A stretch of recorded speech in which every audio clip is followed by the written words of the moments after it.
Tous et donc bienvenue pour ce 72e tuto à maths qui va être animé par Antoine Bourgois, qui est ingénieur d'études au LATIS, le laboratoire de langue, texte, traitement informatique et cognition, et qui va nous présenter un projet informatique qui va permettre de traiter des œuvres littéraires françaises, des personnages, si j'ai bien compris. Donc, Antoine, merci beaucoup d'avoir accepté cette proposition et je te laisse la parole pour nous présenter PropFR.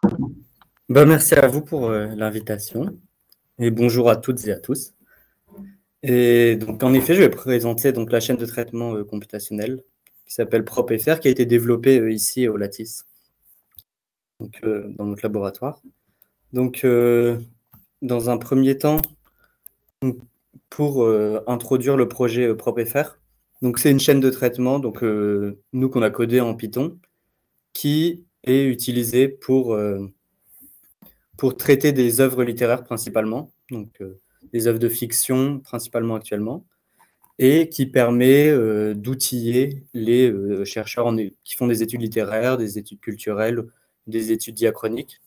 Donc cette chaîne de traitement, elle prend en entrée du texte brut principalement. Donc nous, on travaille beaucoup avec des romans français, et cette chaîne de traitement, elle transforme le texte, on peut extraire certaines informations, on peut aussi ajouter des couches d'annotation, donc automatiquement.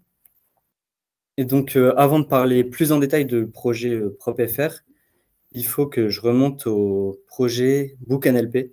Donc, peut-être que certains et certaines d'entre vous ont vu que dans l'annonce de la présentation, ça parlait plutôt de BookNLP que de PropFR. Et donc, pour revenir aux origines de ce projet, BookNLP, qui est une chaîne de traitement d'œuvres littéraires qui a été développée à l'origine pour des textes anglais, donc qui a été développée en même temps que, dans le cadre d'un article d'une équipe de Berkeley, donc de David Baman, Ted Underwood et Noah Smith, qui ont développé cette chaîne de traitement en 2014, donc il y a plus de 10 ans maintenant, et qui a été utilisée pour étudier les archétypes des personnages dans les œuvres de fiction. Donc cette chaîne, elle était assez similaire à ce qu'on fait aujourd'hui. Elle permettait à partir d'un corpus de romans, d'extraire un certain nombre d'informations, donc les parties du discours, les dépendances syntaxiques et des choses plus précises comme des entités nommées, grouper les mentions de différents personnages entre eux et résoudre aussi la coréférence pronominale et détecter aussi les attributs des personnages. Donc par exemple les verbes pour lesquels ils sont sujets ou objets. Et donc cette chaîne, elle a été développée dans le cadre de cet article en 2014. Et par la suite, il y a eu donc cette même équipe de Berkeley, elle a eu un projet d'étendre donc cette chaîne de traitement à d'autres langues. Donc ils ont eu une bourse pour ce projet qu'ils ont appelé Multilingual BookNLP, et ils avaient pour projet donc entre 2020 et 2025. Donc on voit que déjà entre la première apparition 2014 et ce projet-là, il y a eu presque 5-6 ans. Et donc là, sur 5 ans, le projet, c'était d'étendre cette chaîne de traitement à l'espagnol, au japonais, au russe et à l'allemand. Donc de pouvoir traiter des corpus de romans dans différentes langues. Et donc ce qu'on remarque, c'est qu'il n'y avait pas de projet de développer la chaîne pour le français. Donc c'est là que le LATIS entre dans cette histoire-là.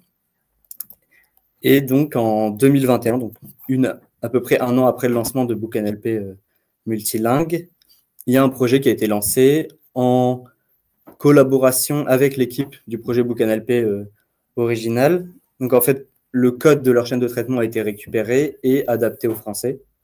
Donc ça, c'est la première partie, donc BookNLP FR. Donc ça, c'était lancé par Thierry Poibeau et toute une équipe au LATIS en 2021.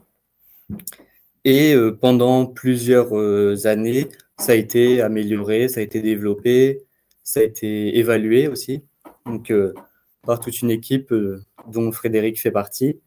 Et fin 2024, donc mi-2024 environ, il y a un article qui a été écrit, donc l'article qu'on voit ici en bas à droite, pour présenter cette chaîne de traitement, donc le versant français, comme c'est expliqué ici, de BookNLP. Et donc ça, c'est la chronologie du projet BookNLP. Et depuis 2024, en fait, ce qui s'est passé, c'est que on a réécrit complètement la partie française. Donc en fait, c'était déjà assez ambigu. la participation au projet multilingue. Donc, c'était en accord avec l'équipe de Berkeley, mais sans forcément travailler directement avec eux. On avait récupéré le code qui avait été modifié pour le français. Et là, ce qui a été fait ces derniers mois, c'est qu'on a réécrit complètement le code de cette chaîne de traitement. Et donc, pour prendre un peu notre autonomie par rapport à ce projet, qui est censé finir d'ici quelques mois, il me semble, peut-être en août 2025, ben, nous, on a décidé à la fois pour prendre un peu notre indépendance et pour être identifiable, de changer le nom du projet en PropFR. Donc, PROP pour Pattern Recognition and Ontologies for Post-Processing. Et donc, aujourd'hui, on a développé, sur la base de BookNLP français, on a développé PropFR, donc qui est actuellement à peu près la même chose, mais c'est le lancement de PropFR, donc c'est vraiment quelque chose qui est tout récent. Et donc, l'objectif, c'est de développer cette partie-là du projet, donc de développer le projet PROP. Donc, pour l'instant, que ce soit pour le français, et on verra par la suite, peut-être pour d'autres langues. Et donc, c'est de cette chaîne de traitement qu'on va parler aujourd'hui, donc la chaîne PropFR, qui est une chaîne de traitement actuellement pour les textes français, principalement pour la fiction, pour les œuvres littéraires françaises. Et donc, encore une fois, comme pour le projet BookNLP, ça s'adresse à des chercheurs qui font des études littéraires, des études culturelles ou diachroniques. Et ça permet d'outiller ces études, donc principalement pour faire de l'étude de corpus.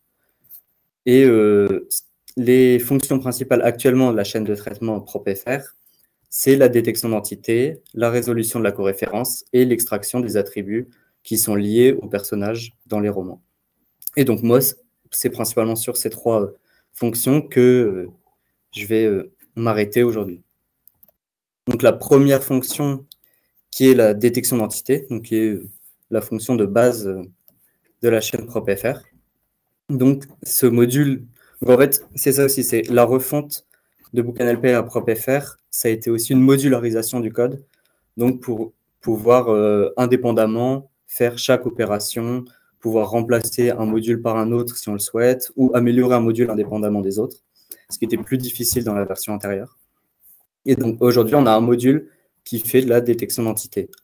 Donc ce qu'on appelle entité, nous, c'est différents types d'objets littéraires. Donc aujourd'hui, on détecte les personnages, des entités temporelles, donc des dates, des événements historiques, des infrastructures humaines, des entités géographiques, donc ici on a des exemples, des entités géopolitiques et des véhicules.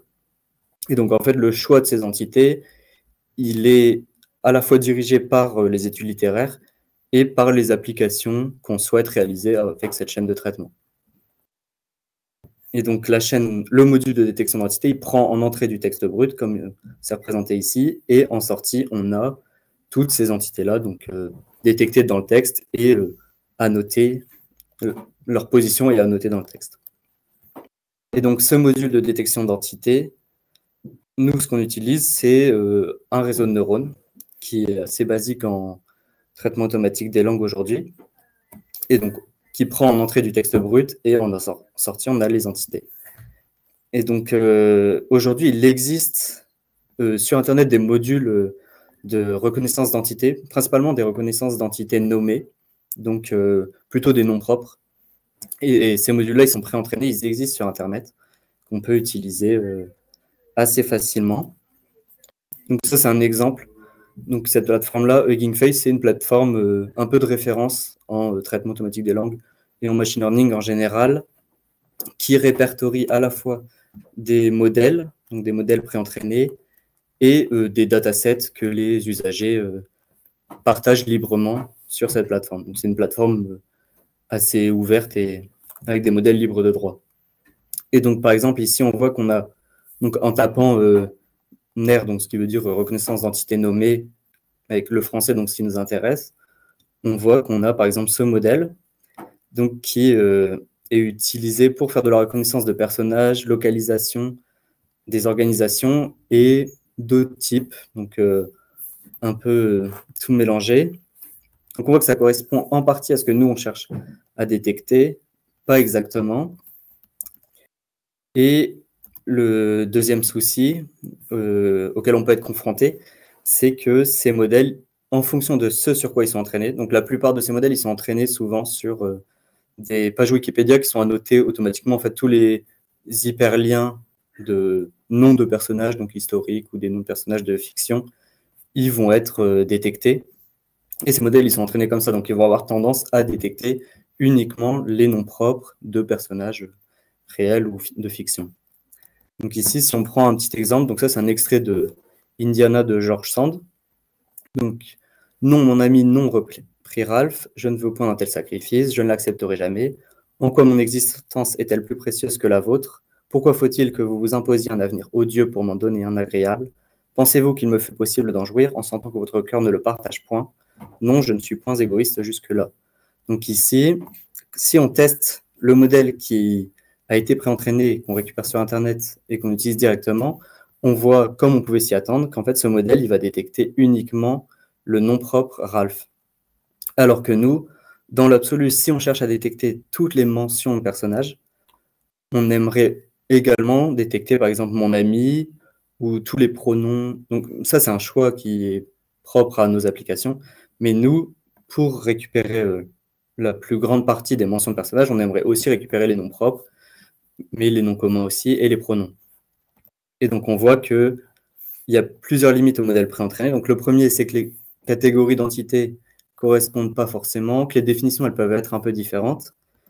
Et un deuxième problème, c'est que, en fait, souvent, ils récupèrent ces modèles préentraînés, ils récupèrent uniquement les noms propres parce qu'ils ont été entraînés en ce sens. Et en fait, nous, ce qu'on se rend compte, c'est que dans nos corpus, les noms propres, ils représentent 10 à 20% de l'ensemble des mentions des personnages. Et donc, en fait, on passerait à côté, on perdrait énormément d'informations parce qu'on passerait à côté de toutes ces autres mentions de personnages. Donc, ce constat, il nous amène à dire qu'il faut qu'on développe nos propres modèles, donc qu'on entraîne nos propres modèles pour accomplir la tâche qu'on souhaite faire au mieux possible. Donc, avec les types d'entités qu'on cherche à récupérer et en insistant bien sur quel type de mention on cherche à récupérer. Donc, nous, ce qui nous intéresse, c'est à la fois les noms propres, mais aussi les noms communs et les pronoms. Et donc, ça nécessite l'entraînement d'un nouveau modèle de détection d'entités. Ça nécessite avant tout la notation d'un corpus d'entraînement. Donc, les modèles neuronaux, ils travaillent avec un corpus entraîné un corpus d'entraînement annoté pour s'entraîner. Et donc, ce corpus d'entraînement, il consiste en des documents, donc des documents qui doivent être le plus proche possible de ce sur quoi on va travailler à la fin. Donc, ici, des romans, par exemple. Et il faut que les annotateurs y repèrent. Donc, si on reprend l'extrait qu'on avait juste ici, si nous, on décide que mon ami, on souhaiterait le récupérer à la fin avec le modèle entraîné, et ben l'annotateur, il va devoir annoter, il va dire « Oui, mon ami, c'est une mention de personnage ». Donc, pour faire un corpus d'entraînement, il faut d'abord décider sur quel document on va travailler. Donc, nous, dans le cadre de PropFR, on a deux sources principales de texte, donc qui sont le corpus démocrate et le corpus chapitre. Donc, le corpus démocrate, il est déjà annoté avec des mentions et en coréférence, mais les définitions ne sont pas forcément tout à fait alignées avec ce que nous, on cherche à faire. Donc, il y a une partie, et il y a aussi des textes qui ne sont pas littéraires, qui ne sont pas des romans, ou qui sont en dehors de l'époque qui nous intéressent. Et le corpus chapitre, c'est simplement des romans libres de droit français, donc environ 3000 romans, qui sont assez propres, dont l'ossérisation est propre, mais qui n'ont pas été annotés du tout. Donc nous, notre corpus annoté, on le construit un peu à partir de ces deux sources-là. Donc des documents qui viennent de démocrates, qui ont été corrigés, dont on a enlevé certaines annotations, on a repris certains types d'annotations, et des textes issus de chapitres complètement vierges d'annotation et qui ont été annotés. Et donc, au total, actuellement, on a un corpus annoté qui représente 31 documents. Et donc, parmi ces 31 documents, on en a 28 qui proviennent du corpus démocrate. Donc, c'est pas des documents complets, c'est pas des romans complets. On a seulement 3 romans complets qui proviennent du corpus chapitre. Dans le corpus démocrate, c'est plutôt des extraits de romans de longueur assez variable. Et au total, on a, pour ceux à qui ça pourrait parler, on a 560 000 tokens dans ce corpus à annoter. Et ça va de 1731 à 1937. Et ensuite, la deuxième partie pour l'annotation, c'est d'avoir un guide d'annotation. Donc, ça consiste à définir le plus précisément possible ce qu'on cherche à annoter. Donc, de donner une définition très précise de ce qu'est un personnage. Donc, ça, c'est une étape qui peut être difficile et qui va grandement influencer le résultat final du modèle. Si les définitions ne sont pas assez précises, il y aura des annotations qui ne seront pas très cohérentes d'un annotateur à l'autre, ou même pour un même annotateur d'un cas à un autre, et le modèle, à la fin, il aura du mal à bien prédire ces types d'annotations. Et donc, un guide d'annotation, ça consiste à définir ce qu'est un personnage et aussi à donner des exemples, et particulièrement les exemples, les cas limites, de dire si oui ou non, il faut les annoter. Donc, pour exemple, nous, dans notre corpus, des mentions de on généraux, il faut décider si oui ou non on va annoter le on général. Nous, on ne la note pas. On peut aussi décider, est-ce qu'on va annoter des mentions de Dieu quand une personne, donc parfois une personne va juste s'exclamer « Oh mon Dieu ». Donc pour nous, c'est assez clair qu'on ne la note pas, mais dans le cas où la personne s'adresse dans une prière à un Dieu, par exemple, là, ça peut devenir un peu plus ambigu si oui ou non il faut la noter. On a aussi le cas avec les animaux qui ont une certaine forme d'agentivité. Dans un sens, par exemple, dans Alice au Pays des Merveilles, le lapin, nous, on va vraiment la noter comme un personnage parce qu'il a une forme d'agentivité, il a des actions, il a des sentiments, il s'exprime. Mais il y a d'autres cas où, en fait, il y a des animaux qui ne vont pas du tout être annotés, où c'est clair. Et après, il y a tous les cas limites où ça peut être un peu ambigu. S'ils ont des sentiments, par exemple, qui sont interprétés par un humain, mais on n'a pas trop d'informations sur ce que pense l'animal, ça peut être difficile d'annoter. Donc, ça, c'est aussi une grosse partie du travail d'annotation qui est de définir le plus précisément possible ce qu'il faut annoter. Pour l'annotation de la coréférence, on y reviendra peut-être un petit peu plus tard sur quel type de mention on annote ou pas. Mais une fois qu'on a ces documents annotés, donc des documents vierges plus ce guide d'annotation, il faut passer à l'étape en soi d'annotation. Donc, il faut d'abord choisir un outil d'annotation. Donc, le dernier tuto qui était sur Inception, donc il y a d'autres plateformes qui existent pour faire de l'annotation. Nous, on a choisi... Enfin, il y a une partie du corpus qui a été annotée sur XML avant. Puis, aujourd'hui, on utilise plutôt Sacre, qui est un outil qui a une interface web qui permet d'annoter des documents longs. Donc, c'est assez pratique pour, par exemple, ces 3 romans complets. Donc, on peut visualiser le texte du début à la fin, faire défiler le texte, annoter. On peut enregistrer, reprendre la notation plus tard. On peut aussi annoter les entités imbriquées. Donc, les entités imbriquées, si on revient à l'exemple de tout à l'heure, ici, par exemple, pour mon ami, on pourrait vouloir récupérer mon ami comme une mention de personnage, mais on pourrait aussi décider qu'on voudrait récupérer mon comme faisant référence à Raph. Donc, ça, c'est ce qu'on appelle une mention imbriquée. Donc, nous, on décide de les annoter. Et cette plateforme Sacre, elle permet d'annoter ce type de mention. Et ensuite, glisser-déposer, c'est que ça facilite l'annotation. L'interface, elle est assez facile à utiliser et assez rapide une fois qu'on a pris la main. Donc, notre choix, il s'est porté là-dessus. Et une fois donc, ça, c'est une petite représentation de ce à quoi ressemble l'interface. Donc, c'est assez classique. Mais par exemple, le fait qu'il y ait des couleurs, qu'on puisse donner un nom à la chaîne qu'on est en train d'annoter ou différentes mentions. Ici, on voit aussi un type de mention imbriquée.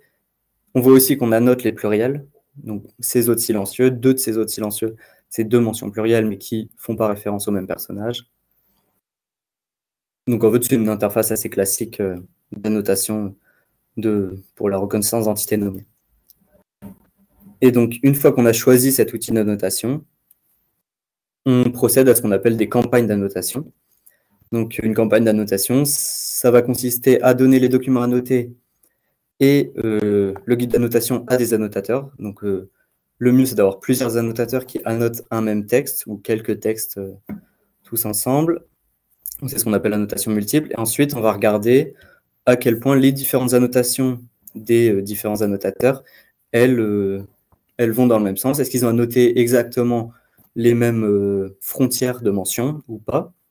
Et dans le cas où ce n'est pas le cas, ces annotateurs, ils vont, donc ce qu'on appelle l'harmonisation des annotations, ils vont discuter, ils vont expliquer pourquoi l'annotateur A a plutôt décidé de mettre la frontière ici ou de ne pas annoter certaines annotations, et pourquoi l'annotateur B, et ils vont essayer de trouver un accord là-dessus, de trouver un terrain d'entente.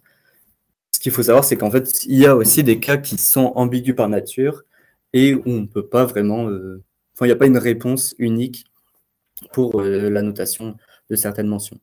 Donc, il faut faire au mieux possible. Il y a certains cas où on arrive à harmoniser, et d'autres cas où en fait on peut dire ah ben non, selon l'interprétation, le texte il peut être flou, il peut y avoir plusieurs interprétations en fonction du lecteur. Et ça peut être aussi des jeux qui sont voulus de la part de l'auteur. Et ensuite, donc ça c'est un processus qui est itératif où on va mettre à jour le guide d'annotation en prenant en compte toutes ces discussions qui ont lieu pendant la campagne d'annotation. Et donc une fois que les annotateurs ils sont assez d'accord sur le guide d'annotation, après ils peuvent passer à une campagne d'annotation qui est plus longue où ils vont vraiment annoter donc ces 560 000 tokens. Donc ils vont annoter un texte complet avec toutes les mentions de personnages, toutes les mentions de... Donc si on revient sur cette visualisation, ils vont simplement lire tout le texte et annoter à chaque fois qu'ils voient une mention de personnage. Donc si ce personnage, ils vont dire oui, c'est une mention de personnage, on la note. Les deux autres, c'est un groupe de personnages, on la note aussi, et ainsi de suite. Ça, c'est une étape qui prend beaucoup, beaucoup de temps et qui va aussi impacter directement la qualité du modèle entraîné à la fin. Donc, il faut que ça soit fait avec le plus de minutie possible, par des gens qui ont bien connaissance du guide d'annotation. Et selon moi, l'optimal, c'est aussi d'avoir une bonne connaissance de pourquoi on annote et comment fonctionnent les modèles aussi pour bien comprendre ce que le modèle il va comprendre au moment de l'entraînement à partir de ce corpus d'entraînement. Donc, une fois cette campagne d'annotation finie, on a donc, notre corpus d'entraînement complètement annoté. Donc, aujourd'hui, nous, notre corpus d'entraînement qui correspond à ces documents-là, ce qu'on voit, c'est qu'on a une majorité de personnages, donc ce qui n'est pas forcément étonnant. Et après, on a un certain nombre de mentions pour les autres types de mentions. Et donc, ça va presque de 100 fois plus, pas tout à fait, mais on a vraiment des types de mentions, on a beaucoup moins d'annotations. Donc ça va avoir un impact aussi directement sur les performances des modèles qui vont voir moins d'exemples d'annotation et donc qui vont certainement performer un peu moins bien. Et donc, une fois qu'on a ce corpus d'entraînement, on peut passer à proprement parler à l'entraînement du modèle de reconnaissance d'identité. Donc ça, en quoi ça consiste? C'est qu'on a une certaine architecture d'un réseau de neurones. Et ce réseau de neurones, on va l'entraîner, donc c'est des valeurs numériques, ce qu'on appelle des poids, qui vont se modifier petit à petit. Et on va, à chaque itération, évaluer le modèle pour voir si il s'est bien entraîné, s'il a bien compris ce qu'on cherchait à repérer dans le texte. Et donc, ici, on fait, c'est ce qu'on appelle des itérations ou des époques en machine learning, qu'on fait plusieurs tours jusqu'à ce que, ici, on voit, donc c'est la courbe de performance, la courbe d'apprentissage de notre modèle. Et classiquement en machine learning, il y a un moment où on va atteindre un plateau, donc le modèle ne peut pas s'entraîner plus que ça, et c'est à ce moment-là qu'on va arrêter l'entraînement. Donc ici, on a une seule métrique, et nous, pour les modèles que nous, on entraîne, on a aussi par catégorie un certain nombre de métriques. Donc pour les gens qui ne sont pas très familiers avec les métriques d'évaluation des modèles, ici, ce que ça représente, c'est pour la catégorie d'entité personnage, par exemple, on aura un score de précision recall F1 score. Donc, le recall, ça serait combien de mentions de personnages qui ont été annotées par des humains on a réussi à récupérer. Donc ici, on a réussi à en récupérer 93%. Et la précision, c'est parmi toutes les mentions qui ont été prédites par le modèle comme étant un personnage, il y en a 92% qui sont bonnes. Et après, le F1 score, c'est une moyenne un peu pondérée entre les deux. Donc, ce qu'on peut voir ici, c'est ce que j'expliquais juste avant, c'est que les scores, ils sont très bons quand on a beaucoup d'exemples. Donc, le modèle, il a l'occasion de voir beaucoup de choses différentes, des mentions de personnages très variées. Donc, il a des bonnes performances. Et c'est un peu moins le cas pour les véhicules, par exemple, où en fait, le modèle, il n'en voit pas assez pour bien performer. On peut aussi s'imaginer qu'il y a des cas au moment de l'évaluation qu'il n'a jamais vu, des véhicules qu'il ne connaît pas du tout. Même si sémantiquement, ils peuvent être assez proches, il peut ne pas repérer. Et il y a une autre difficulté qui est que nous, on évalue exactement les frontières du modèle. Donc, les frontières des mentions. Est-ce que le modèle a détecté les mêmes frontières pour une mention que l'humain a noté, l'annotateur a noté? Donc, si on regarde ici cet exemple, homme jadis beau, en fait, peut-être qu'un autre annotateur ou le modèle, il aurait décidé que ici, il fallait plutôt juste annoter homme, parce que jadis beau, c'est un attribut qui correspond à l'homme. Peut-être que le personnage, ça serait juste la mention d'homme. Donc tout ça, les cas, ils peuvent être un peu ambigus. Et donc notre évaluation, elle est assez sévère pour ce cas-là. Et donc en fait, si on a des types de mentions qui ont plutôt tendance à contenir des mentions longues, donc de plusieurs mots, ce score-là, il va avoir tendance à descendre parce que peut-être qu'on va louper un mot au début ou à la fin pour les mentions qui sont repérées par le modèle. Mais dans l'ensemble, aujourd'hui, on a des performances qui sont plutôt bonnes et qui correspondent à ce qui se fait de mieux, en tout cas avec les modèles que nous, on utilise. Les modèles sur lesquels je reviendrai juste après. Mais les modèles neuronaux, donc nos scores, ils sont assez satisfaisants. C'est-à-dire que là, dans 93% des cas, le modèle a bon. Et en fait, si on compare les scores, comme j'expliquais ici, l'évaluation en accord annotateur, en fait, il faut bien savoir qu'on peut pas du tout, c'est pas possible d'atteindre 100% parce que même deux humains, ils seraient pas d'accord entre eux, il n'y a pas de vérité générale. Donc, il y a un petit pourcentage d'erreur qui est acceptable et sur lequel on peut pas faire grand-chose. Donc, une fois qu'on a entraîné ce modèle, qu'on l'a évalué et qu'on a connaissance de ses performances qu'on pourra espérer avoir au moment de l'inférence, donc au moment où on lui donnera des textes qu'il n'a jamais vus, et si on juge que ces performances sont satisfaisantes, alors on peut extraire ce modèle à la fin de l'entraînement et on a notre nouveau modèle de reconnaissance d'identité qui a été entraîné spécifiquement pour notre tâche, pour les types d'entités qu'on cherche à détecter et avec les bonnes définitions et aussi avec les bons types syntaxiques. Donc ici, on a un modèle qui est entraîné pour détecter à la fois les pronoms, les noms propres et les noms communs. Et donc, c'est ce modèle que nous, on va extraire et qu'on va utiliser dans notre module de détection d'entité. Avant de pouvoir l'utiliser, donc au niveau de l'inférence, il y a un dernier problème à régler, c'est que ces modèles neuronaux, donc le modèle de reconnaissance d'identité qu'on a entraîné, il prend en entrée toujours uniquement des entrées numériques. Donc, il ne peut pas prendre du texte brut, il prend des suites de chiffres, des vecteurs, et c'est ça qui fait ces transformations à l'intérieur du réseau. Donc, on a cette nécessité de transformer le texte brut en entrée numérique.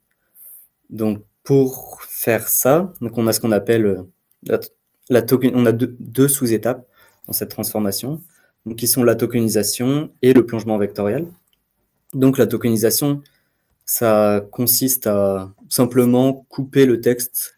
Donc, nous, ce qu'on appelle des tokens, mais ça correspond à peu près à des mots et à la ponctuation.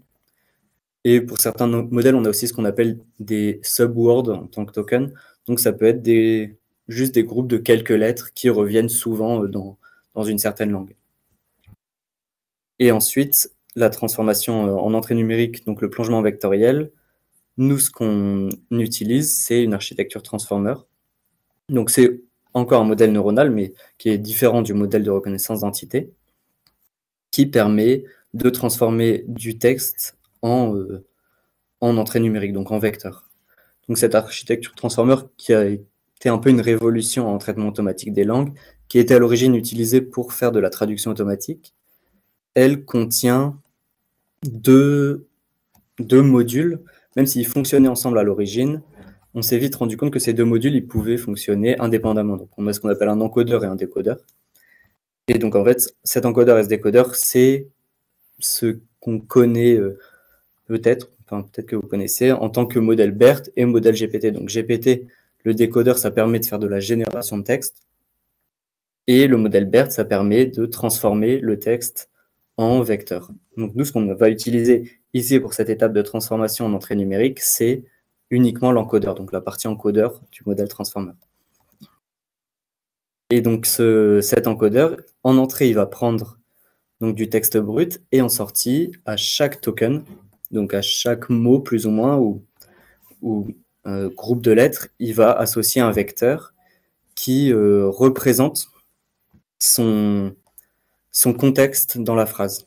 Donc en fait, ici, ce qu'on voit à droite, c'est que des mots qui sont sémantiquement proches, ils vont apparaître assez proches dans l'espace vectoriel. Donc ici, c'est une représentation simplifiée, donc en 2 dimensions, mais dans les faits, ce vecteur, donc chaque mot a un vecteur qui contient, ça peut être variable, mais ça peut être, par exemple, 1024 dimensions qui représentent chacun une partie de la sémantique, mais il y a aussi, ça peut représenter aussi la syntactique, et en fait, tout le contexte d'un mot est représenté dans ce vecteur-là. Et en fait, ce qui est très utile aussi, c'est que donc c'est cet aspect contextuel des encodeurs BERT, qui sont qu'en fait 2 mots qui s'écrivent de la même façon, ils vont avoir un vecteur un petit peu différent en fonction du contexte, et ça permet de désambiguiser, par exemple, 2 mots, avocat, le fruit, et l'homme de loi. Les anciens modèles, ils pouvaient représenter ces 2 mots avec le même vecteur, alors qu'aujourd'hui, les modèles contextuels, ils permettent d'avoir une représentation différente pour ces 2 mots. Et donc, nous, ce qu'on utilise, c'est un modèle BERT, donc un encodeur qui a été pré-entraîné pour le français, donc qui s'appelle Camembert, qui a été publié en 2020. Donc, on voit que c'est à peu près 3 ans après la création, enfin la publication du modèle transformer. Et donc, c'est ce modèle qu'on utilise pour plonger vectoriellement nos tokens français et pour obtenir notre représentation vectorielle. Donc ici, c'est un exemple, donc toujours avec la phrase d'exemple qu'on a utilisée. Donc on voit que l'étape de tokenisation, ici on va séparer la phrase en mots. Donc on voit que la ponctuation, elle a aussi une représentation vectorielle. Ça peut avoir plus ou moins d'importance en fonction de ce qu'on cherche à faire. Et après, chaque mot a une représentation vectorielle dans cette phrase. Donc ici, ce que j'ai représenté, c'est que chaque vecteur fait 1024 dimensions. Ici, c'est réduit, mais chaque mot est représenté par un vecteur de 1024 dimensions. Et c'est ces vecteurs que notre modèle de reconnaissance d'identité va utiliser en entrée. Et c'est ce réseau de neurones, en fait, à partir de ces vecteurs, il va prédire si oui ou non chaque mot, donc chaque token, est une mention et quel type de mention c'est. Donc ici, en fait, une fois qu'on a pré-entraîné notre modèle, on peut l'utiliser et le modèle, en sortie, va nous donner les frontières de chaque mention qu'il pense être une mention d'un type qu'on cherche à récupérer. Et on a aussi un taux de confiance. Donc, par exemple, là, on voit que le modèle, pour le nom de mon ami, il estime que c'est une mention de type personnage avec un taux de confiance très haut. Okay, 99% de chance. Et en fait, on voit que ici, c'est une phrase qui reste relativement simple. Donc, par exemple, tous les pronoms « je », il y a assez peu de chances que ça ne soit pas une mention de personnage. Donc, on voit que les jeux, ils ont des taux de confiance très très hauts, 99,99. Après, ça peut descendre un petit peu, par exemple, pour les mentions imbriquées. Donc ici, on voit que mon ami, ça descend, mais un tout petit peu. Mais ça peut être assez variable en fonction du type d'entité. Et c'est aussi là que revient le problème d'avoir plus ou moins d'exemples pour entraîner le modèle. C'est que sur les types d'entités qui ont vu peu d'exemples, on aura certainement des scores un peu plus faibles au moment de l'inférence aussi. Mais ça, c'est assez pratique d'avoir ce score-là parce que, en fonction d'une application, ça peut être plus ou moins embêtant de louper des mentions ou de mettre un peu trop de mentions de type personnage. Donc là, on pourrait mettre des seuils et décider de garder uniquement les mentions où le modèle a un très haut taux de confiance, ou à l'inverse, on pourrait garder uniquement les mentions. On pourrait garder le plus possible de mentions. Et donc, ce qu'on voit ici, c'est que c'est vraiment le modèle qui a été entraîné à partir du corpus annoté, et en fait, on l'utilise sur le même extrait de texte, donc, sur lequel on avait utilisé le modèle préentraîné. Et ce qu'on voit, c'est que c'est vraiment ce qu'on cherchait à faire, c'est qu'on récupère plus seulement le nom propre Ralph, mais on récupère aussi tous les pronoms possessifs, les noms communs. Et donc, on a beaucoup plus d'informations au sujet des personnages. Donc, là, au niveau de Ralph, on a aussi la mention mon, toutes les mentions de mon. On a aussi les mentions plurielles qui prennent en compte plusieurs personnages. Et donc, une fois qu'on a ça, la prochaine étape, donc ça semblera peut-être assez clair à certains, c'est qu'on aimerait relier la mention de Ralph à la mention mon pour pouvoir avoir toutes les informations qui sont relatives à un même personnage dans un roman ou dans un texte en général. Il faudrait pouvoir les agréger pour étudier ce personnage en particulier. Et donc ça, c'est ce qui arrive, c'est l'étape suivante dans la chaîne de traitement propre, qui est ce qu'on appelle la résolution de la coréférence. Donc, ce qu'on appelle coréfère, c'est que c'est plusieurs mentions qui réfèrent à la même entité réelle. Donc là, Ralph et mon réfèrent toutes les deux au personnage Ralph. Et donc, ce qu'on cherche à faire avec ce module, c'est automatiquement de lier entre elles toutes les mentions qui réfèrent au même personnage. Donc ici, c'est une représentation de ce qu'on cherche à obtenir, donc l'objectif final de cette résolution. Donc ce qu'on voit, c'est qu'on cherche à mettre ensemble toutes les mentions de Ralph et toutes les mentions d'un autre personnage, donc ici mon ami, et il faut aussi ne pas lier ces deux mentions, ces deux chaînes de coréférence, on appelle ça des chaînes de coréférence, entre elles. Et encore une fois, donc comme pour la détection de mentions, on utilise un autre modèle neuronal, qui est un modèle de résolution de la coréférence, donc qui lui, en entrée, prend une liste de mentions, donc toutes les mentions qui ont été précédemment détectées par le module de détection d'entité, et en sortie, il va nous donner les chaînes de coréférence, donc il va nous dire la mention mon et la mention Ralph, oui ou non, elles sont coréférentes. Donc pour ce faire, donc la liste, ce qu'on appelle la liste de mentions, en fait, une fois de plus, il faut des représentations vectorielles. Donc ce qu'on prend, c'est que chaque mention, on lui assigne encore une fois un vecteur avec le même modèle, le modèle Camembert. Donc en fait, on récupère simplement les représentations vectorielles des tokens qu'on agrège pour les mentions qui ont plusieurs tokens. Donc ce qu'on peut faire, c'est soit les moyenner, soit on peut moyenner le premier, le dernier. Nous, ce qu'on fait, c'est plutôt moyenner le premier token et le dernier token, les représentations vectorielles des premiers et derniers tokens pour les mentions qui ont plusieurs tokens. Et donc, c'est avec ces vecteurs, donc qui sont les vecteurs contextuels de chaque mention, qu'on va utiliser pour résoudre la coréférence. Donc, il y a plusieurs façons de résoudre la coréférence. Nous, ce qu'on fait aujourd'hui, c'est qu'on fait, on a un modèle, ce qu'on appelle paire de mentions, donc qui, en fait, pour chaque paire de mentions dans un texte, va nous donner un score de si oui ou non ils sont coréférents, si oui ou non ils réfèrent au même référent réel. Donc, en entrée de ce modèle, on va donner des paires de mentions, donc on va donner deux vecteurs, et le modèle doit prédire si oui ou non ces deux vecteurs réfèrent au même personnage. Et donc, comme pour la détection d'entité, ce modèle, il est entraîné, donc on a noté, donc ici, par exemple, ce que je montrais, c'est qu'en fait, ici, c'est un texte qui est annoté uniquement en détection de mention, et ici, c'est un texte, donc c'est l'étape d'après, c'est un texte qui est annoté en coréférence. Et c'est ça qu'on va donner au modèle de coréférence pour entraîner le modèle. Donc là, c'est un exemple avec seulement deux mentions. Donc on lui donne le vecteur de mon et de mon ami, et le modèle doit prédire si oui ou non mon et mon ami réfèrent à la même personne. Donc c'est assez clair que non. Ici, on voit que le modèle prédit un score très très faible. Donc le score, il est entre 0 et 1. En dessous de 0,5, le modèle considère que ce n'est pas coréférent. Donc là, on est très proche de 0, c'est-à-dire que le modèle, avec un haut taux de confiance, prédit que mon et mon ami ne font pas référence au même personnage.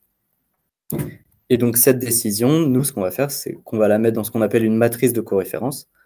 Donc ici, on va remplir chaque case avec la décision du modèle. Donc ce qu'on voit, c'est que mon et mon ami, le modèle considère que ce n'est pas coréférent.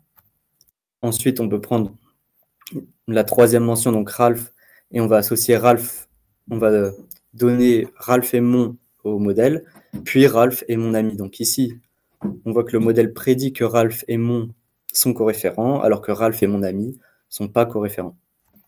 Et donc ça, on va le faire pour l'ensemble du texte. Donc nous, ce qu'on fait, c'est qu'on utilise une fenêtre glissante pour ne pas considérer toutes les mentions dans un texte, mais on prend une fenêtre glissante et on considère toutes les paires de mentions dans cette fenêtre glissante, dans notre texte. Donc ici, c'est juste un exemple sur l'extrait qu'on montrait au-dessus, sur cet extrait.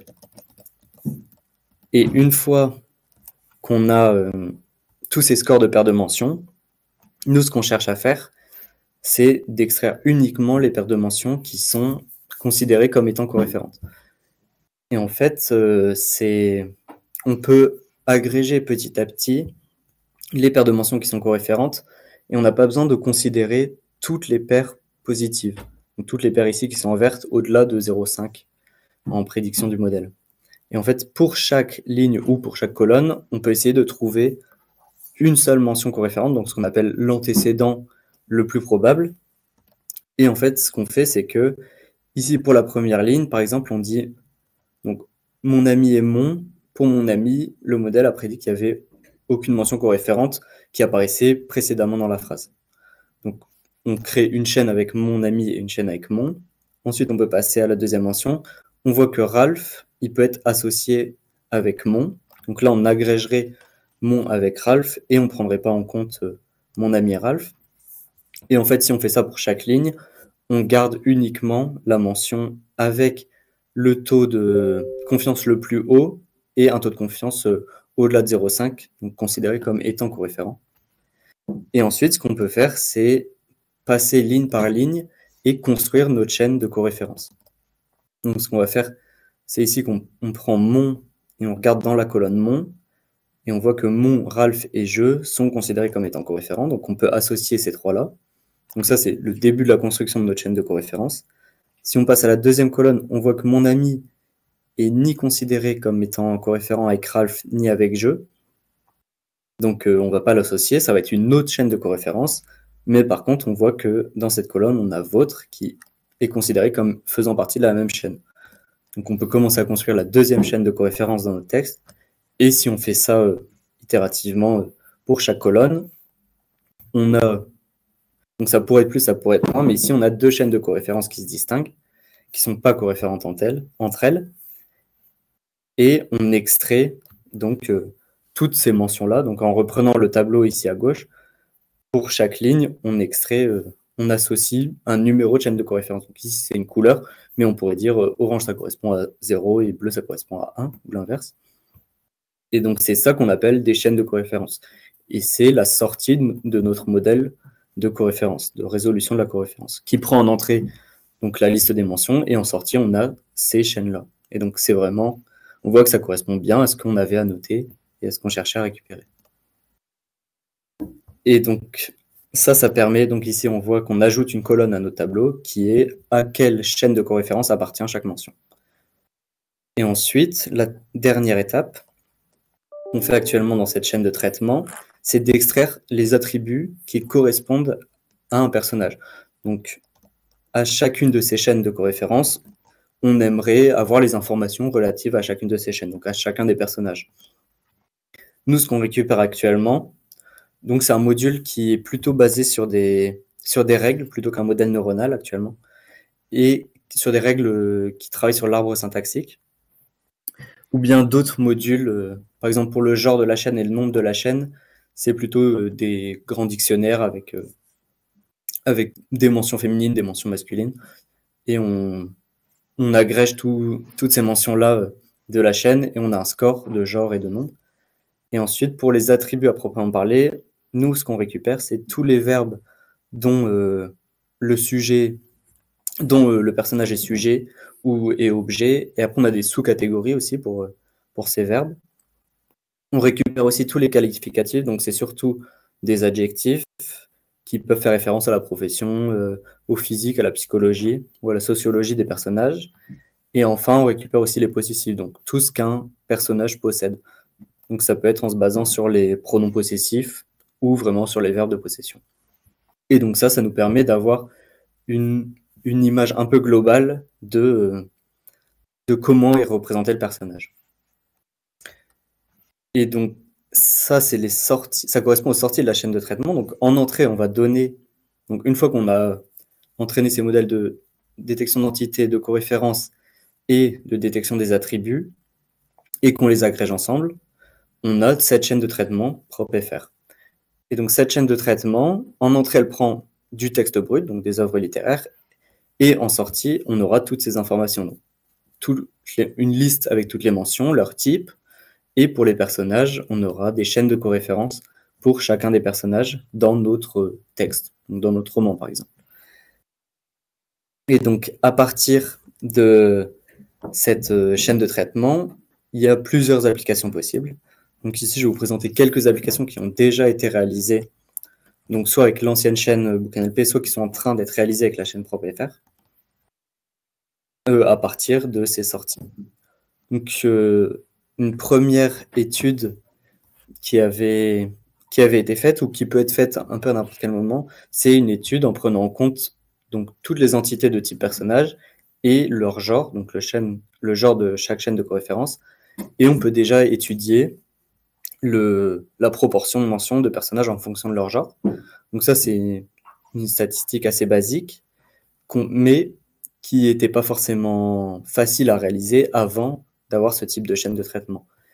Et cette chaîne de traitement, elle permet aussi de traiter un gros corpus de... Ça, c'est un des objectifs principaux, c'est de faire de l'analyse de corpus. Donc la chaîne de traitement, ici, on voit qu'on peut lui passer 3000 romans et on peut faire cette étude-là à l'échelle de 3000 romans. Et ensuite, ce qui avait été fait donc par Jean Barré et d'autres personnes du laboratoire, c'était en ajoutant certaines informations en plus de cette chaîne de traitement, en plus des sorties de la chaîne de traitement. Donc ici, c'est la date de publication et le genre de l'auteur ou l'autrice du roman. On peut faire des études sur la représentation des personnages en fonction de leur genre et en fonction du genre de l'auteur ou l'autrice, mais aussi en fonction du temps. Donc, essayer d'évaluer et d'étudier l'évolution de ces représentations genrées des personnages dans les romans, par exemple. Donc, ici, c'est ce que Jean avait réalisé. Donc là, ce qu'on voit dans l'illustration qui provient de son article, c'est que les auteurs masculins ont plutôt tendance à mettre un plus grand taux de personnages masculins dans leurs livres, alors que les autrices ont plutôt tendance à mettre un taux qui est plus important ou à peu près égal de personnages masculins et féminins. Et on peut aussi regarder l'évolution. Donc ici, en rouge, c'est le pourcentage de personnages féminins dans les romans écrits par les femmes, et on voit qu'en fait, il tend, alors qu'à l'origine, il était plutôt plus élevé que 50%, il tend à 50%. Alors que pour les auteurs masculins, en fait, il est bien en dessous de 50% de la parité de personnages dans les romans.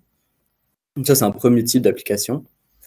Donc, ce qui a aussi été fait, donc pour rester un peu dans le même sujet, c'est une étude des représentations et des stéréotypes de genre dans la littérature.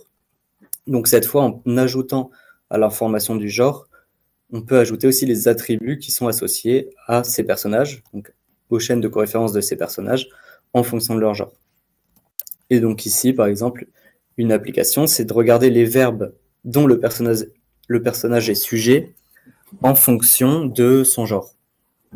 Et donc si on regarde ici en bas, on voit qu'on a certains verbes qui sont plus ou moins associés à des personnages masculins ou féminins. Donc si on regarde les verbes qui sont plutôt associés aux personnages féminins, on a reprocher, murmurer, parler, répondre.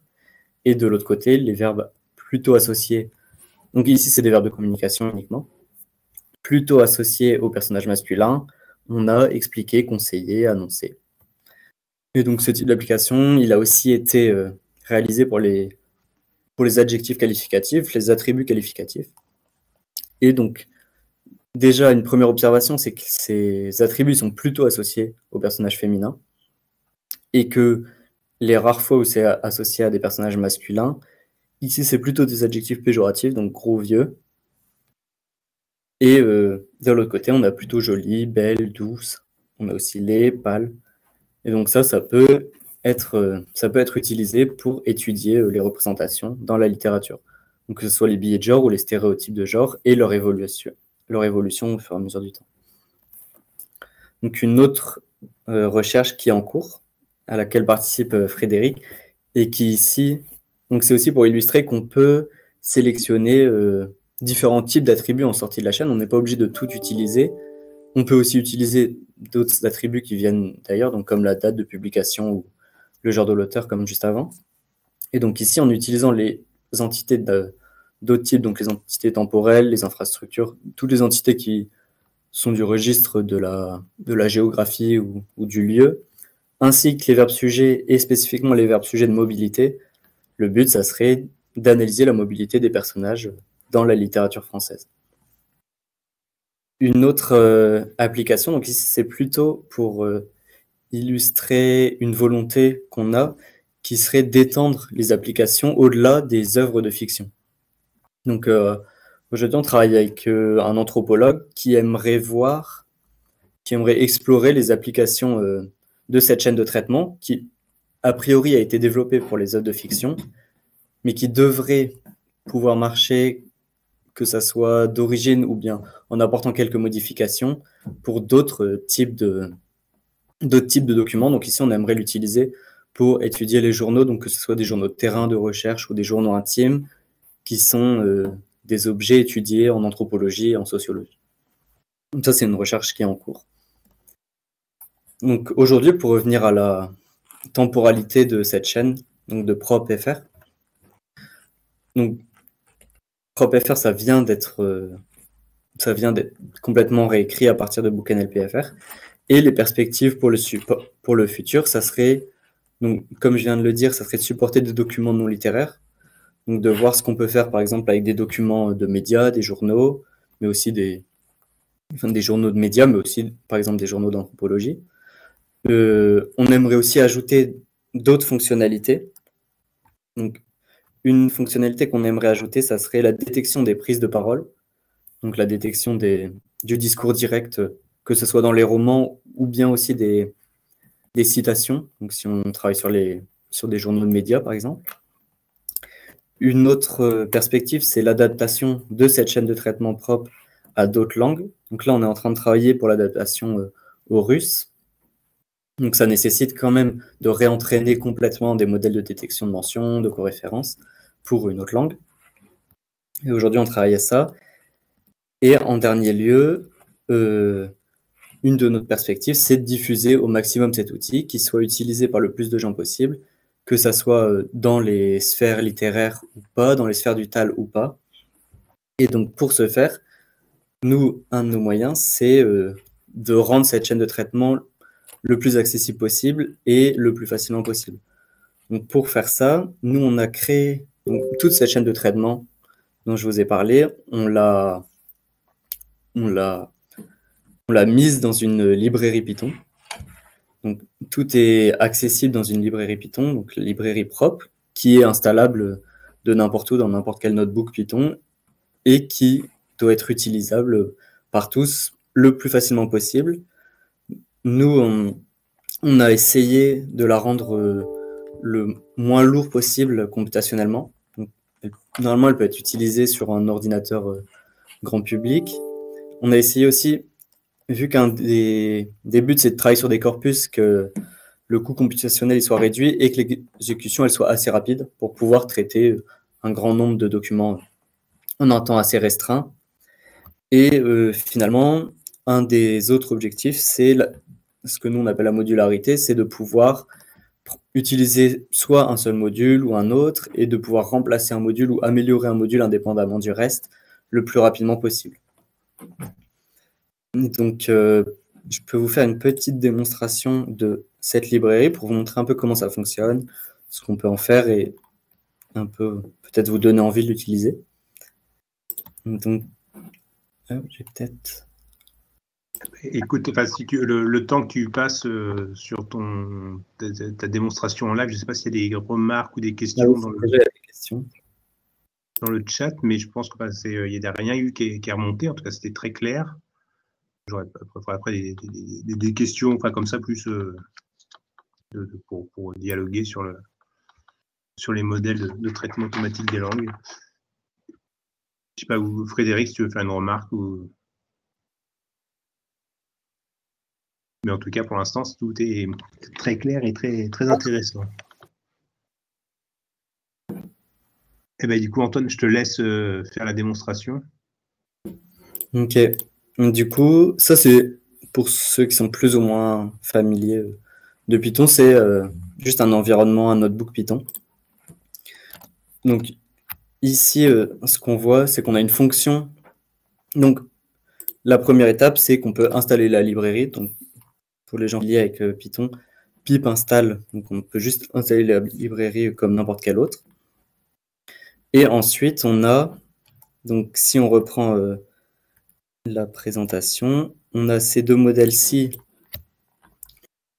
On a les modèles de détection de mention et de coréférence qui, une fois entraînés, donc nous, on a ces modèles que nous, on a entraînés, ils sont stockés comme pour le modèle pré-entraîné duquel je parlais juste ici. Nous, nos modèles, ils sont aussi stockés sur Hugging Face. Donc, ici, ce petit paragraphe-là, il permet d'importer les modèles qu'on souhaite utiliser depuis Hugging Face. Donc, nous, on a des modèles qui permettent de détecter, donc ici, en détection de mention, on a des modèles qui permettent de détecter soit tous les types d'entités, donc desquels j'ai parlé. On a aussi des modèles qui permettent de détecter uniquement les personnages, par exemple. Donc, qui ont des performances un peu supérieures aux modèles qui détectent tous les types d'entités, mais qui ont du coup des applications un peu plus restreintes. Donc, ici, on peut importer ces modèles-là. Et ensuite, donc, tout le processus, ça sera vraiment, ça va suivre un peu la présentation et le déroulé de la chaîne de traitement. Donc, la première étape, c'est de charger ces modèles-là. Ensuite, la deuxième étape, c'est de choisir un fichier texte. Donc ici, j'importe un extrait d'Indiana de George Sand. Il nous dit qu'il fait 270 000 caractères. Et ensuite, la première étape, c'est la tokenisation et le plongement vectoriel. Donc si on reprend, la présentation, ce qui se passe ici, c'est vraiment la transformation, donc le découpage du texte en tokens et le plongement vectoriel de chacun des tokens. Et donc, on voit ici, ce qu'on voit, c'est que c'est assez rapide. On a pris environ 20 secondes pour découper le texte en tokens. Donc ici, on voit qu'on a 56 000 tokens. Donc, par rapport à ce que je montrais juste avant, donc ici, on a une phrase avec, je ne sais pas combien on a de tokens dans cette phrase-là, mais ici, il faut savoir que nous, on travaille, c'est une chaîne qui travaille à l'échelle du roman complet. Donc, un roman, en moyenne, c'est 100 000 tokens à peu près dans notre chaîne, dans notre corpus. Et ici, la deuxième étape, c'est vraiment le plongement vectoriel. Donc, on voit que comme pour la tokenisation, ça prend quelques secondes, peut-être jusqu'à 1 minute. Mais là, c'est vraiment, tout se passe en local sur mon ordinateur et avec un coût computationnel qui est assez restreint. Et donc, cette étape-ci, là, ce que ça fait, c'est qu'on passe de la tokenisation au plongement vectoriel. Donc, chaque token, on lui associe un vecteur en fonction de son contexte, donc un vecteur contextuel. Et ensuite, une fois qu'on a récupéré ces vecteurs, l'étape suivante, c'est de passer à la reconnaissance d'entité. Donc ici, on voit qu'on a généré 56 000 vecteurs, donc un vecteur par token, avec 1024 dimensions. Et ensuite, c'est ces tokens-ci qui vont être donnés en entrée au modèle de reconnaissance d'entité. Ces vecteurs qui vont être donnés au modèle. Donc, ici, c'est ce qu'on peut faire. Donc ici, on voit que c'est une étape qui est aussi assez rapide. Et la prédiction d'entité, on l'a fait en plusieurs passes pour les différents niveaux d'imbrication. On fait 2 niveaux d'imbrication. Et une fois... Donc ici, on voit, en comparaison de ce qu'on disait tout à l'heure pour le corpus qui a été annoté, on peut se reporter aussi ici aux statistiques. Donc, on peut s'attendre à un nouveau texte qui n'a jamais été vu, avoir à peu près la même proportion de chaque type d'entité.